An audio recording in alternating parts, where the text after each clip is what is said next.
Hello, hello, and welcome to the Extra Yard. I am Kai Chen Chisholm. Below me is Juan Cardona, and to our right is Yay. the man himself, JMV Fanatics, joining in as the guest here for us. How do you want this to go, man? You want to go by first name? You want to go by JMV? Like I don't remember last time what we did, but Bro, you can go JMV. You can call me Michael. It doesn't matter. My real name is Michael. Facts. We're here That'll- to that'll trash be the the one. Jets. Yeah, exactly. so it's Jets week, as Juan's thing says. Very happy as well. As Mine's just the Hispanic way. It's Hetz week.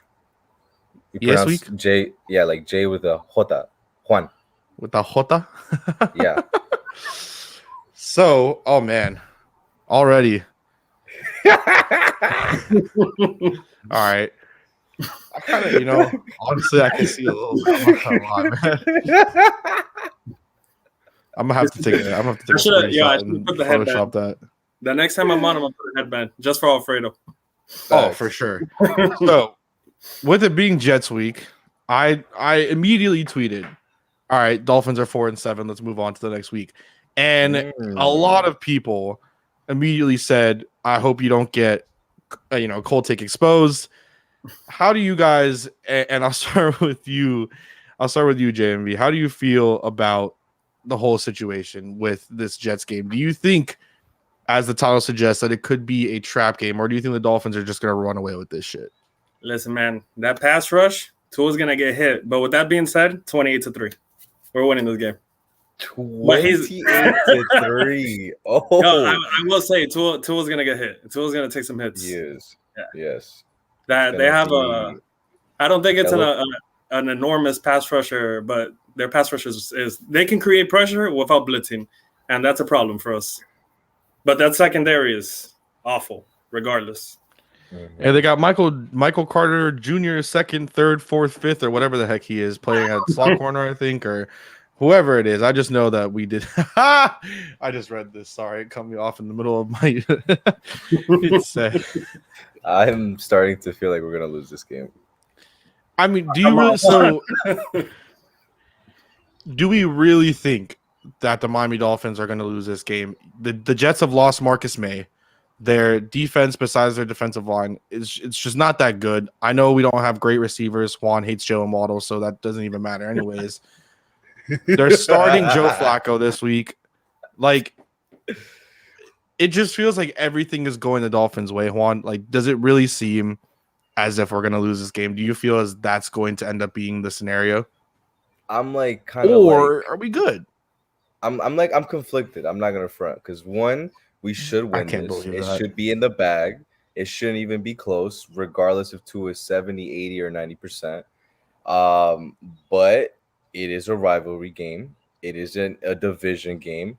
And those could go, a plenty of different ways where we just aren't even expecting it. Like, who knows if we go out there and we have a shootout where each team is going to 20 and 30 points. To me, it's not so much the trap game. It's more so I have a lack of faith in the Dolphins to win 4 in a row. Or what is it, 3 in a row now? 3 in a row. Yeah, 3 in a row. Yeah.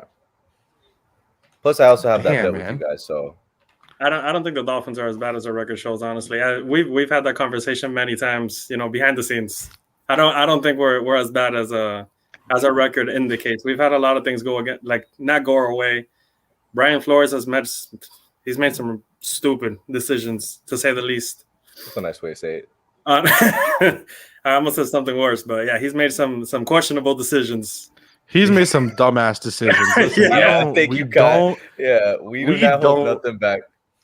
We were talking about cucks last week or on Tuesday. Okay, we don't hold back on this show. This show goes off the rails. It does not matter. I already told you this, but you spoke about the Dolphins having aside from Brian Flores, we've had some questionable calls not go our way the whole season. This is the big game. Of course, the pass interference that was never called.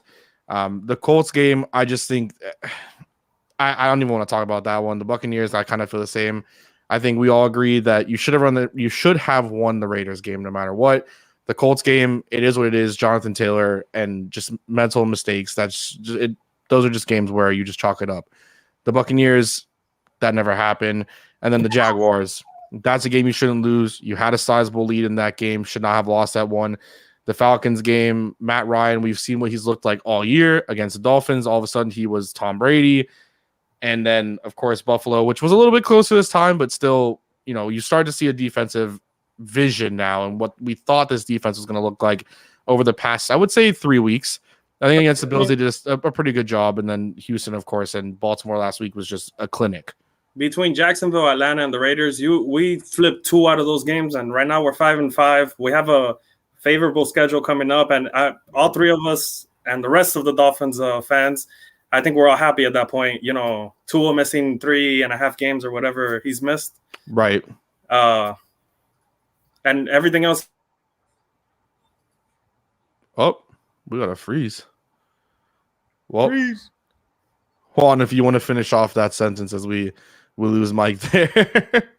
Yeah, I think we did have some close games early on in the year where we feel like we might have should have won. Go ahead. You want to finish your thought, Jamie? What? You want to finish your thought? No, I was saying you flip 2 out of those 3 games. We don't have to flip all 3. We're 5-5. Mm-hmm. We got 7-8 games left. I think it's 7. We have I think the Jets twice, the Giants, the Panthers, Saints, Titans, and Patriots. And the Patriots are at home. I think we can easily be at 5-5 of those 7 games left. We can all be looking at 10, 11 games on the season, realistically. The interesting part too. One stays healthy. Yeah, of course. The interesting part too, like let's just say, you get the call against the Raiders and you find a way to punch it in. I think if you have it at the 1 yard line in overtime, I think they find a way to punch it in. If they get that call, they get that win. Oh, we had momentum. Let's say, you don't lose the game against the Jaguars. Chalk up the game against the Falcons. Let's say you win one of these 2. I know Juan would love to see the Panthers win because he has a hard on for them. You win one of them, you lose one of them. Whichever one doesn't really matter. You beat the Jets twice. You're going into that Saints game in New Orleans on Monday night with 3 games left to fight for the playoffs, and you're sitting there at 8-6. It's a much better look, especially let's say if you lose one of these games. Let's say you lose Titans game or whatever the situation, then you come out out of it. You're 9-7, fighting for the chance of being either 10-7 and duplicating kind of, I guess, that 10-6 season in a way last year, or you end up finishing what we would all think if they run the table would finish. What's funny is before the year, I actually had this exact scenario where both the Patriots and the Dolphins ended up 9-7 heading into Week 18, and I went with the Patriots winning, and we ended up 9-8. I think that's very much the truth. Actually, yeah, it is. I remember that vividly. I remember. Yeah, that's interesting. See, I like the fact that we've maybe lost games that we shouldn't have, just in the hopes that maybe we win some games that we shouldn't. That specifically that Saints in that Titans game, right? Titans game, and it helps out a lot with Derrick Henry being pretty much out for the year. A lot, correct? Yeah, I mean, listen, I am still a top 10 quarterback though, so let's be careful here, guys. And Adrian Peterson moves the needle, as Omar Kelly said so. I am so much more comfortable facing Tennessee than I am facing Carolina at this point. Carolina worries me, and not because of their offense, but their Brian Burns and Hassan Reddick. Brian Burns and if I heard any Cameron Newton talk. No. Their offense not worrying. I mean, Christian McCaffrey worries me, obviously, but if he's healthy, that Panthers defense is the real deal, man. What are they, second in the NFL? They don't even allow to. I have them in fantasy. Yeah, I have them in fantasy. Yeah. Like they're good, bro. Like Brian Burns, Hassan Reddick, Gilmore. Dallas in fantasy. I don't even think they allow 200 passing yards a game. I don't think they get to that. Yeah, I'll check that stat. Yeah, I think they should be in the 180 somewhere around there because quarterbacks play Carolina and they don't do good at all. And that includes Sam Darnold. But look, weren't you praising Sam Darnold earlier in the year? Yeah, I stopped after week 3. No, so my thing is all right, look, so we're 3-7 right now, right? Yeah. The next 4 games realistically are winnable. We should win all 4 games. Realistically, I think we win 3. We talked about this on Tuesday. I said I don't see us winning 4 straight. I said we split. Kai and Mike, I believe, went 4-0. Panthers have allowed 173.7 passing yards per game I was close. I Damn. said 180. Damn. with That 8 interceptions. That defense scares me. Yeah. But they have allowed at least let me do my math, but it looks a little bit like a high completion percentage. Oh no, it's not. Never mind. But yeah, and take into account that Sam Darnold throws picks left and right, and the defense is tired, and they still, what was it, 173 yards per game? That defense scares me. yeah. Like if we want to round up 174 just because it's 173.7, that defense scares me. I'm interested to see how Tua performs in that game, but that game worries me. I think we go 3-1 in the next one. I think with the we Panthers win the Jets. being the loss. The Panthers being the loss. I think we beat the Jets twice. I think we beat the Giants. I think we lose to Carolina, and we got 3 games after that. Hopefully, we go 3-0. At that point, if we go 3-1, we'd be sitting at 6-8, right? Yes. Yes. With it would be the Saints. No, we'd be sitting at 7-7. Wait, what? What did I fuck up? Sorry. Yes, 6-8. Well, I had a game wrong. Titans, Saints, and Panthers left, or Saints, Titans, Panthers, whatever the Saints, Titans, and Patriots left. Yeah, and only one of those games being the Patriots at home. Yeah, you split 2-2 in terms of home games in your last 4. If we go that 6-8 and we have those 3, do you guys think we get a winning record? No, you said what? I'm sorry. We go the 3-1 route, right, where we beat everybody but the Panthers, and we have the last 3 games as 6-8. Do we finish with a winning record? I think they win at least 2. Yeah, and I wouldn't be.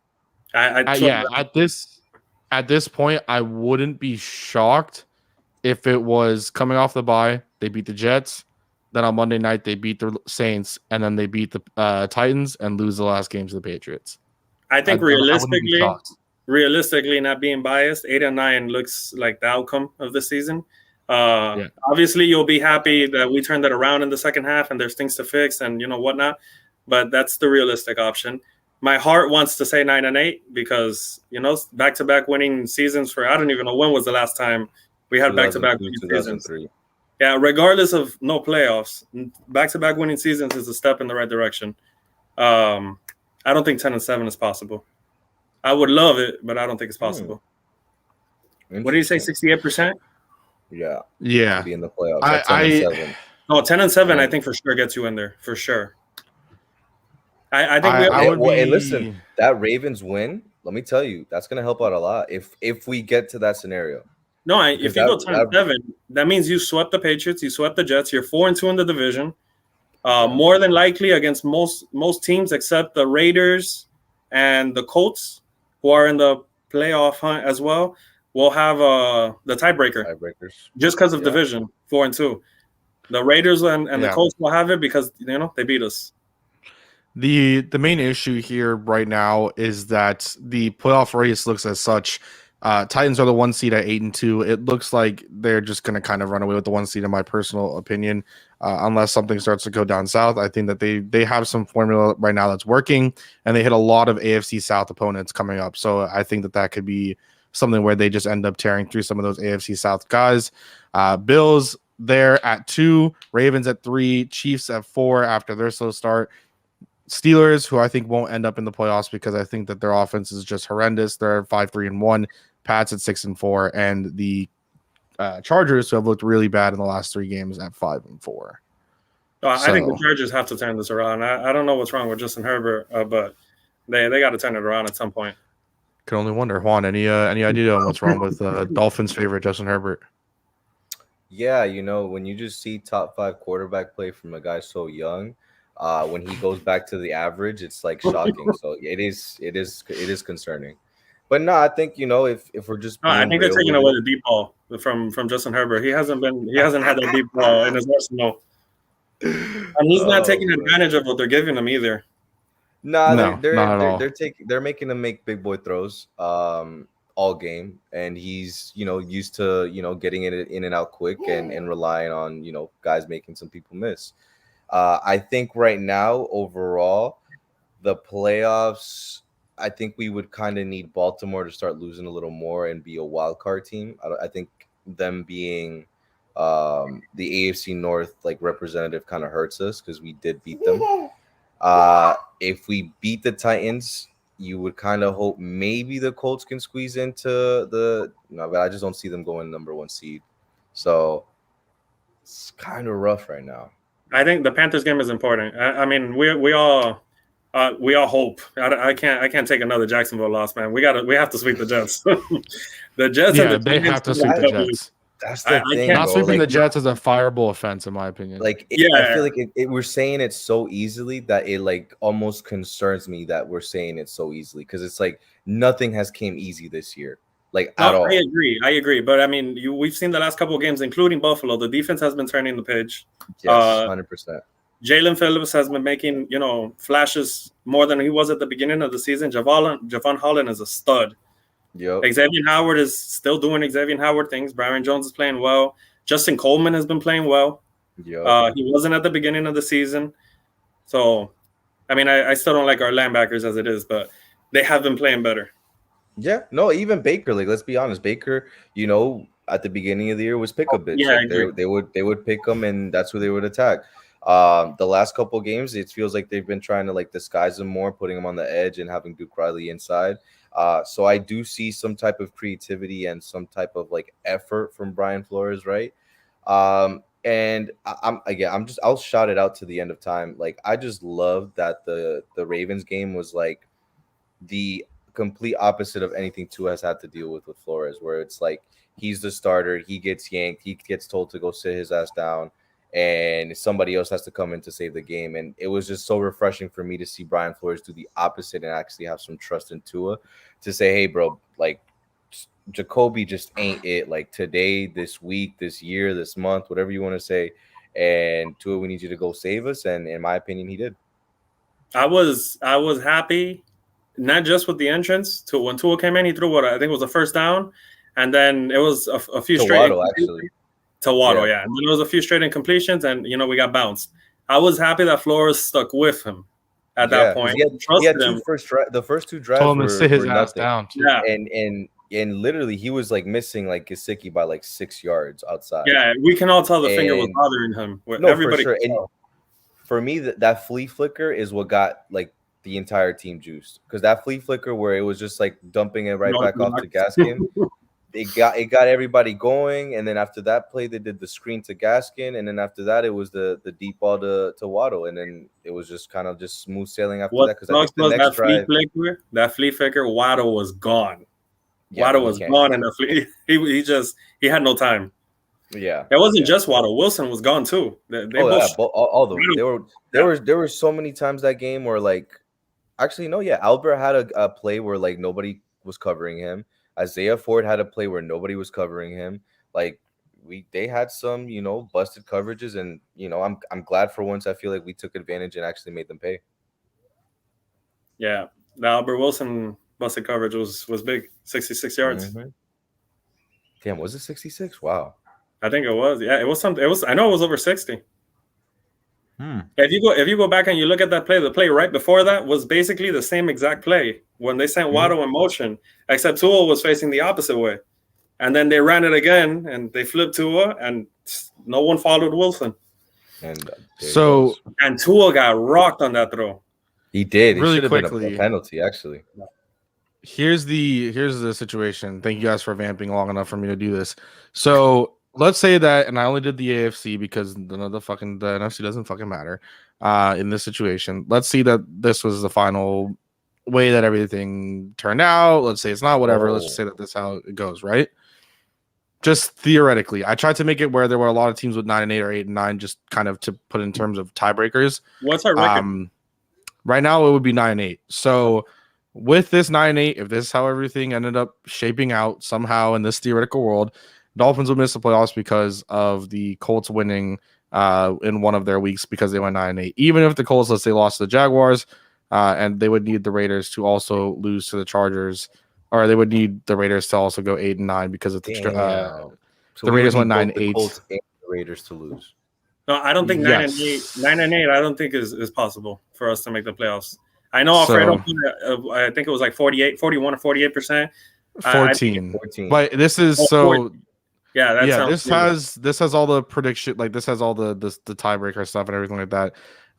It's just, I mean, realistically, I think the Colts are going 9-8 or better, and if they do, then the Dolphins are bounced out of the playoffs, and you'd have to hope that the Raiders go 9-8.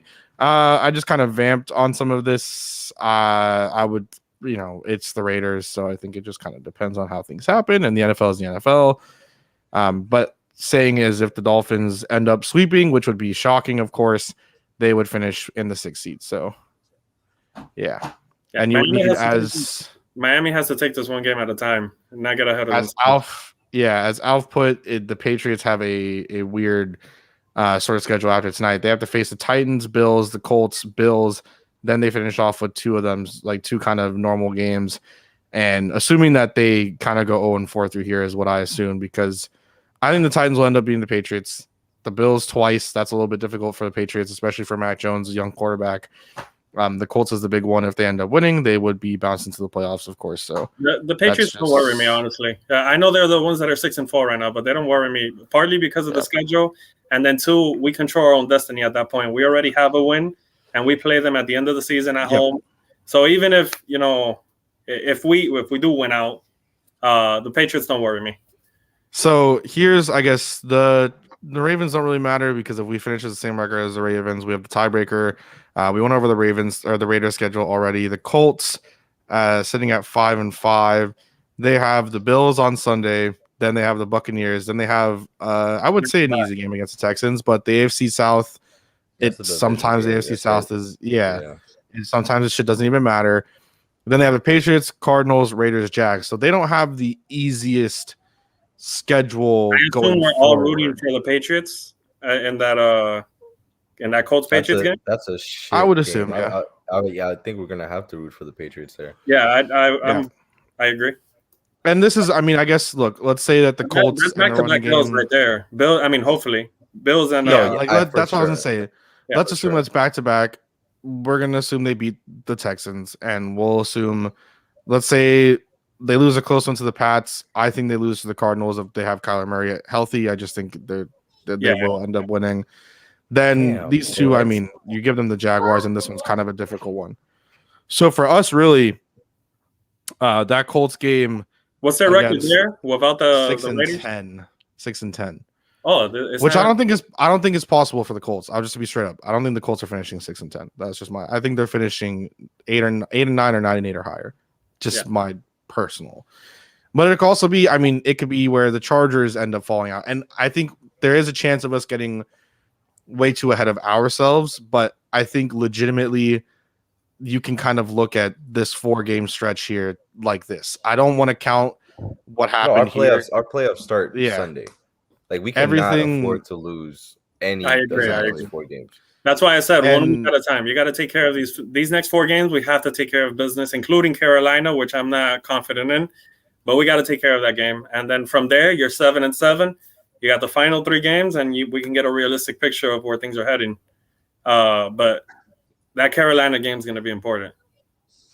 Yeah, the interesting thing for me is kind of, if you do end up winning 1, 2, 3, 4, 5, 6 straight and 5 straight and then a bye, then you come back and you play the Jets at home. I do, and I know that it's momentum is a factor at that point. I do think that this is the most, if you end up getting into the bye with a 5-game winning streak, you have the bye. I think you end up beating the Jets and Zach Wilson or Joe Flacco or Mike White or whoever the fuck the quarterback is. And this is your most important game. Like, I know that the Titans is a tough game, especially in Nashville. The Patriots is always going to be a tough game. That's at home, but it's going to be tough. Like, it's just honest. It's going to be a tough game. I think that the Saints game is the most important one, because the Dolphins do have a history of losing to the Saints when they need to win most. And they lost to the Saints on Monday night a couple years ago after they started out 3-0. So I think that is probably the biggest game. I would say Carolina, and he's done. He's done. But so is he or Taysom Hill, or they'll both right? play, but I think it's the fact of Alvin Kamara and Ingram, and so I think there is some some cause for concern with the rest of the schedule. But as we try to round out like the short show here, just to kind of talk about the Jets game, like how do we I know I asked it, but right now as it stands, and I'll try to share the screen just so that everyone can get a look at it, just so that we can all be here on the same topic. The Jets' entire roster is just riddled with injuries. One of their best players in their defensive back room, and Marcus May, has now hit IR. Looks like he won't be a part of the Jets no longer once it comes into Mekhi Becton. Yeah. So they still have just Quinn Williams alone can do so much. I think getting good too. JF Myers is good too. So how are they got Shaq Lawson for real? Yeah, that was Carl Lawson. Oh, revenge game. No. But considering that and really putting into the fact, like, look, I know it is the Jets, and I think a lot of us like to make fun of them.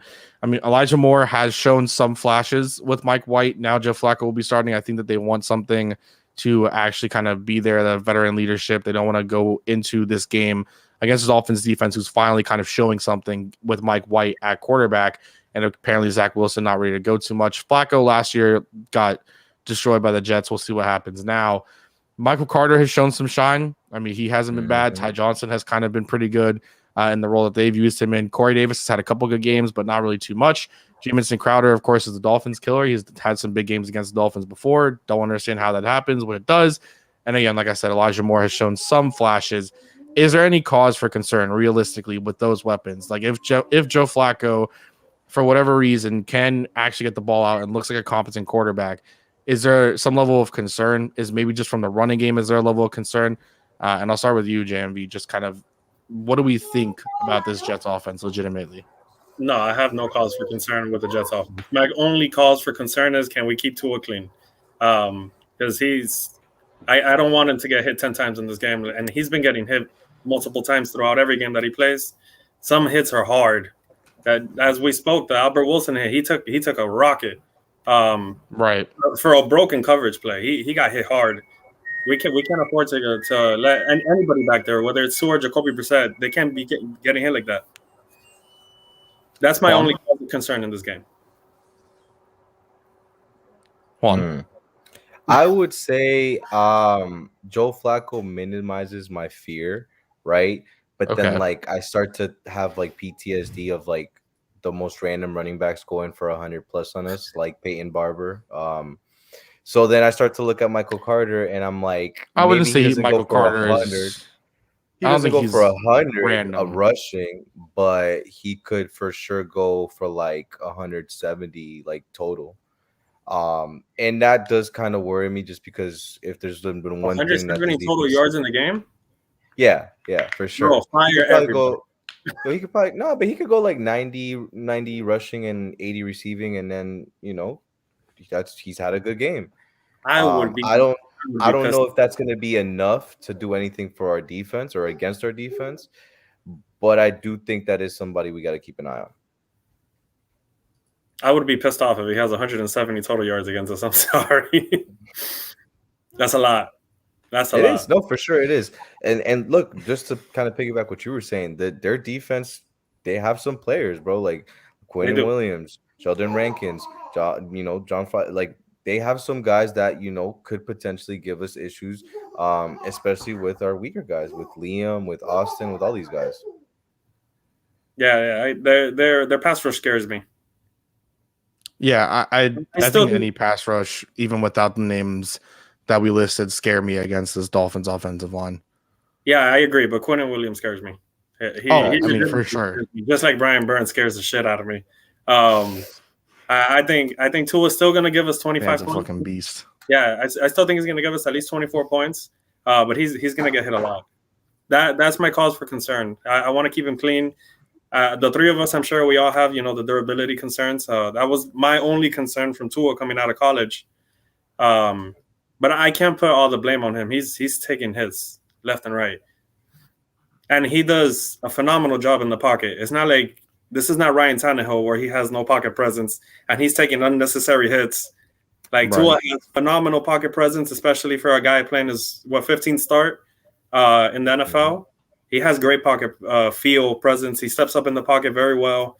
I think you pointed out a few weeks ago, that Tua's been taking an extra step back, to give him that leeway to step forward.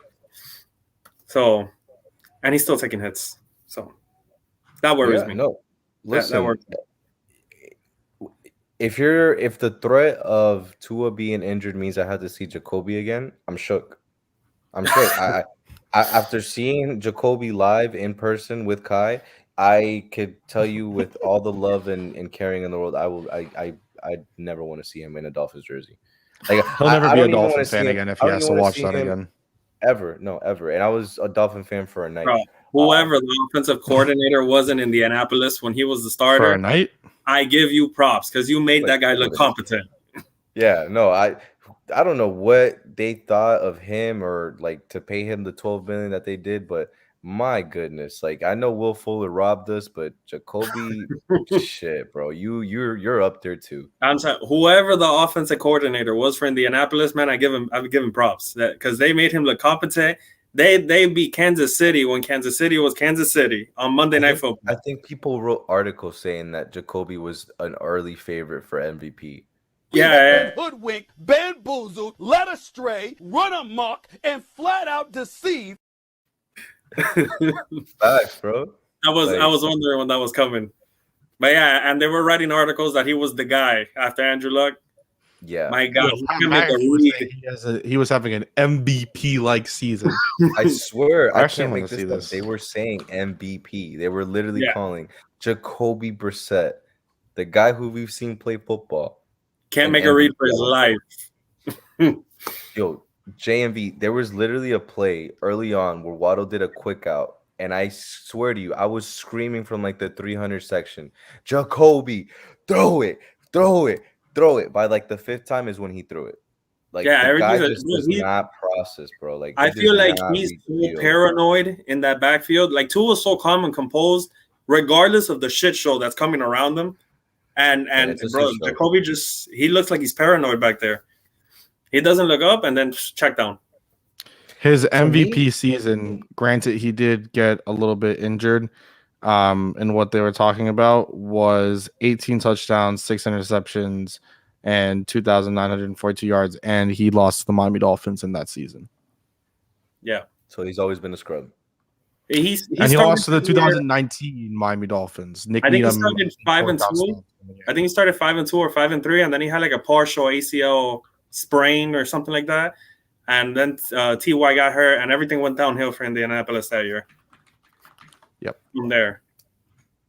Yeah, bro. I just don't see how he could be, how he's even better than Reed Sinnett. He did not lose to the Dolphins. Sorry, it was a different. He didn't play that game. Ryan Hoyer, I think it was. Yes. Yeah. Oh my God. That was downhill. They were 5-2, and then just downhill from that point on.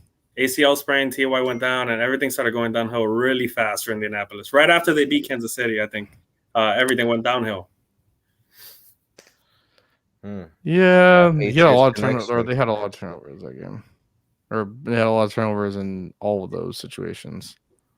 Yeah, it's just like another Patriots connection that just didn't work out. Like, mm-hmm. like at least Calvin Noy gave us 6 sacks last year. Like this guy Jacoby can't even give us 6 touchdowns. I don't even know how many touchdowns he's thrown. I can't say anything else. He just doesn't do anything. How do you feel about Jason McCourtney? Because he's out for the year already. Like what? I think we needed him to be out to have Javon Holland go ball out, which is crazy. Agreed. You got forced to play a guy. You got forced to play a guy who's exponentially better and will be better than he ever was. And you're just saying, no, we need veteran like a presence, and we need somebody who's gonna go out there and be safe. But then it's like, did you see Javon Thursday night? Like I was everywhere. I agree. Everywhere. Him and Brandon Jones, I think, are the future in that backfield. You cannot take Javon off the field at this point. Like, I'm sorry, it should not happen. I agree. No, I think we got our backfield for a long time. And Eric Rowe's kind of getting phased out at this point too, because it's like, you want Brandon and you want Javon, and then on the slot you want Coleman, who had a good game, or you want Nick, who's been struggling the last couple of weeks. Hey man, Andrew Van Ginkel had a good game, and last week with you, I was talking shit about him. Yeah, no, AVG had a good game. He didn't step up like we all thought he would this year. Yep. But that last Ravens game, he was everywhere, bro. Like legitimately everywhere. And just to give a quick shout out, Brett Coleman, he did a little breakdown of the Dolphins like cover 0. I think anybody who's interested should go watch it. And he does a great job like showing like really kind of like the rules of our defense, and how we kind of use our rushers as to drop back when we want to get speed on the field. So like when we want to pass rush with Javon and Brandon, you always see maybe like Jalen Phillips back in coverage, and then you see a play like him going after Lamar. So it's like there's like nuances and levels to the defense now to where like 2-3 weeks ago it's respectfully I was saying to fire Flores, because if he's not coaching a good defense then he just should not be here, and he kind of got it around. So kudos to him. Agreed with every word. So do we have any final thoughts here before we wrap everything up? Anything that anyone wants to say? And just kind of suck. Waddle's gonna have 100 receiving yards.